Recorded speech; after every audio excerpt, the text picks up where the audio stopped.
A market recap for Thursday, the 22nd. Geez, what a day it was. Look at the green on the screen in terms of the performance. A couple thoughts or takeaways from today is, the indices or S&P back at new highs. NVIDIA, of course, you're going to hear more and more about that company and how they executed and what it kind of means for that industry of AI as well as chips. But I just thought it was kind of interesting that, we had that name pulled back, of course, running into the or not running into the earnings report, actually profit taking into the earnings report for the last couple of days. And, just a similar move with a lot of momentum areas of the market. So it's not to say that NVIDIA is the reason why all the names went up, but I think it's also just like the momentum theme that was going on in the market, just a lot of profit taking in areas that really excelled and probably were a little bit extended, just like Nvidia was extended, SMCI was extended, right? Then you also have software, cyber, those groups were a little bit extended. And from time to time it is a reminder that that there is going to be profit taking from time to time, right? I mean, that's just kind of fair how the market works. You know, and being cognizant of that, I think is really important, right? And we talk a lot in my trading room about risk management and taking profits on the way up and so forth, so that when a pullback does happen, and it's really tough to know when that pullback is going to happen, right? And I go back to the earnings report that came out with Palo Alto the other day, which was a horrible report, and took down that stock and took down a lot of other stocks with it, right? It's really tough. We have earnings reports like continuously nowadays. But even so, just because a name is reporting, it doesn't mean I'm going to take off all my risk just because there's an earnings report out there. So, the best thing that, in my opinion, that you could do is just kind of take profits as you go along. Um, and you could still have trades and runners on and so forth, but it's happened to be a number of times when it doesn't matter this particular name or whatever name it is, but where it's just something unexpected will happen. And if you take a couple targets or a few, sometimes I take two. I now try to get, like, I used to always try to get that first target in on a swing trade. Now I try to get two targets in. Right. And then I could be much more liberal with taking that, third or fourth target in a swing trade. But that's all, a little bit of, personal, what's the right, just what I prefer to do. Right. And you also have to recognize that too, that everybody's different. Right. I feel comfortable doing that, or personal preference, I guess, is the word that I was looking for. But it's all about personal preference. So anyway, I always like to talk a little bit about strategy and just about what we kind of saw this week, because I think it's very important. I'll wrap this up and then I'll get to the price action. But it's very important in trading that to realize that when the market does go down, right, and if you're positioned mostly long, the whole name of the game is to not give back when the market isn't acting as well, as well as, for example, what it was doing from November to January, right? I mean, and actually in February, if you look at the what the S&P has done so far this month, it's up 5%, right? But regardless of what the time period is, when the market does dip, correct, right? The name of the game is not giving back all those gains that you have accumulated, right? And that does take some experience, and it takes some practice to overcome that, and adjustments to make.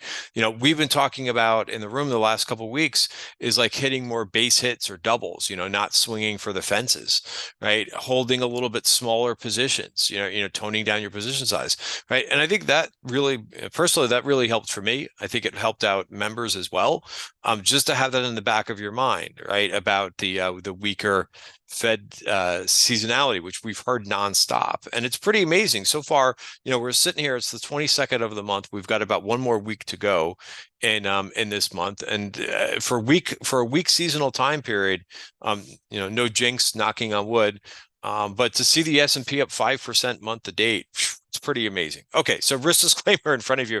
Everything that we're going through is for information purposes only, not giving any advice or recommendations.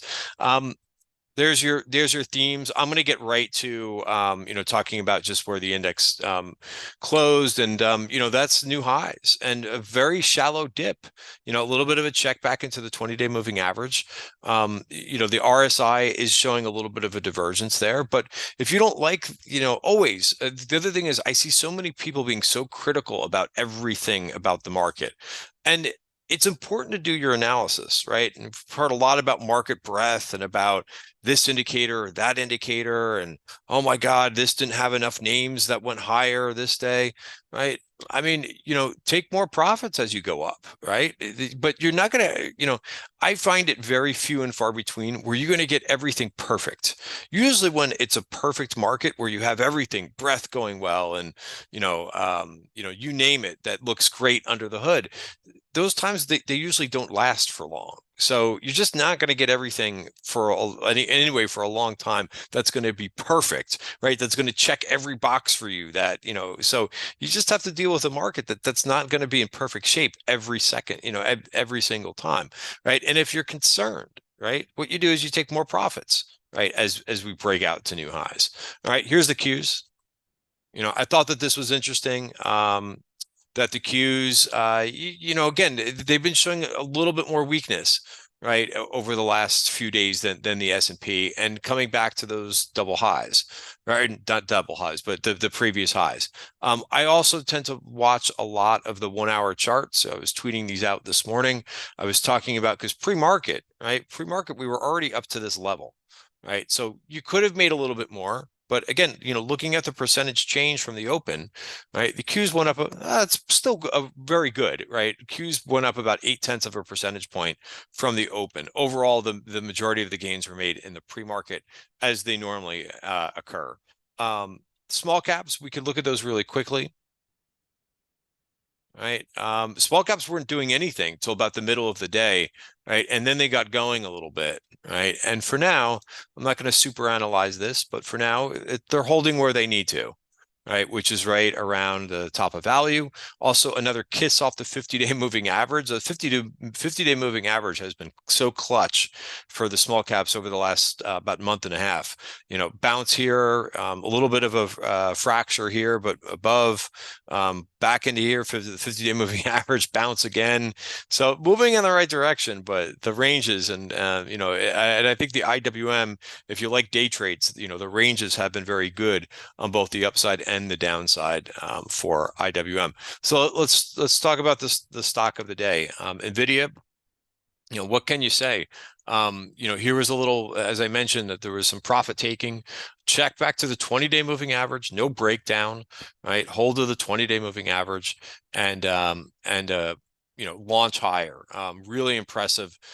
This was up, what, 16%? And then SMCI um was up 32%, right? And I thought that this was a good trade after hours yesterday. I didn't think it would be that good. And I took profits, right? I planned out my trade. You could say to me, if you want, like, hey, why didn't you hold for bigger profits? When I entered this trade into yesterday, and I was talking about in yesterday's video, sorry, I was really close to the camera there for a second. It's getting tense. Um, that I thought it was a nice move into the value area, and I was like, perfect. I just have to watch this level, and I'll stay long. And as my call was going on yesterday, as I was doing this video, they had this convertible offering, but I was like, it's $1.5 billion. It's not the biggest offering in the world. And it kind of moved back there after I was doing a little bit of my victory lap in yesterday's video, but it held in here. And look at the move, especially like towards the end of the day. And now, if you want, right now, it's a whole new trade. So it broke the value area, right? And now it's kind of stepped back a little bit, and you could be long versus 923, right? And then forget about all the other news that's out there, right? And all the other distractions about breadth and da da da da da. This isn't good. Have your level to go long against, and you take out all the other factors, all the noise, right? That's out there. Right, there's your level, 923, that you could be long for SMCI. Right, I just wanted to mention one other thing too that came up, I think really crucial. for me yesterday was just how we, going back to how we closed yesterday, right? It looked like we were going to break into the value area, towards the end of the session, but we held where we needed to, right? And again, that's why I just, pay attention. These levels, I do believe that statistics are a big thing behind them. So that's, the heavy hitters. I was just going to go through, I try in these videos to kind of give you a couple other observations that were out there. So I'm going to bring up the, let's see, do I have the right page up? So here's the midday note that I sent out. Please go ahead and sign up. You could get a lot of information for free, right? It's www.tddtrading.substack.com, right? I do protect, and it's $40 a month if you want to pay for the whole thing, which is nothing, right? I was talking to somebody about this the other day, who mentioned, they're like, oh geez, $40. I pay for a Bloomberg terminal and again, I'm not saying this to be obnoxious or anything like that, but you got to invest in some things. Now, you don't have to invest in a Bloomberg terminal, but I do, and it's, that's about $2,800 a month, right? So when people complain to me about $40, right, a month, I'm like, what? You have to invest in some tools to help you trade. Again, you don't have to, you don't have to do a Bloomberg terminal, but I don't know. I just shake my head when I hear people like they don't want to pay for anything. I'm like, that's part of, like, if you're looking to make money, you've got to invest in some tools that are going to help you. Now, it doesn't have to be my product, but spend a little bit of money to try to help you. There's a lot of good information that you can get out of there, and I try to provide it pretty cheaply.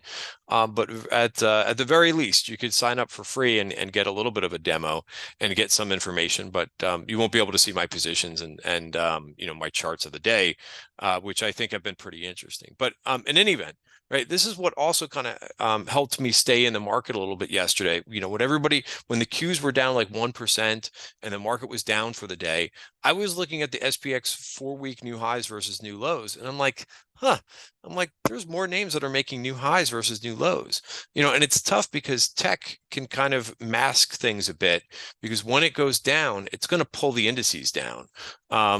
And you could see for today, right? And I took this snapshot midday, so it may have changed a little bit, but right. So there's tech on here, but look at all the other areas that are also showing strength. I mean, this is a pretty strong market when you look at all the sectors that are making new highs. I mean, I've mentioned earlier that I've been talking about the industrials until I'm blue in the face, but look at how many industrials are continuing to break out and break higher, right? You could go through them one by one if you like, but you could just see by eye, how many names, and that will eventually change. But for now, there's a lot of strength in the industrials. Also, the financials are contributing, the healthcare, a little bit of consumer discretionary thrown in there too.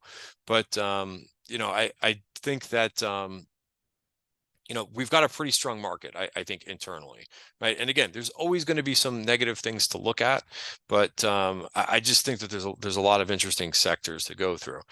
One area that I mentioned, that wasn't getting a lot of attention today was biotech.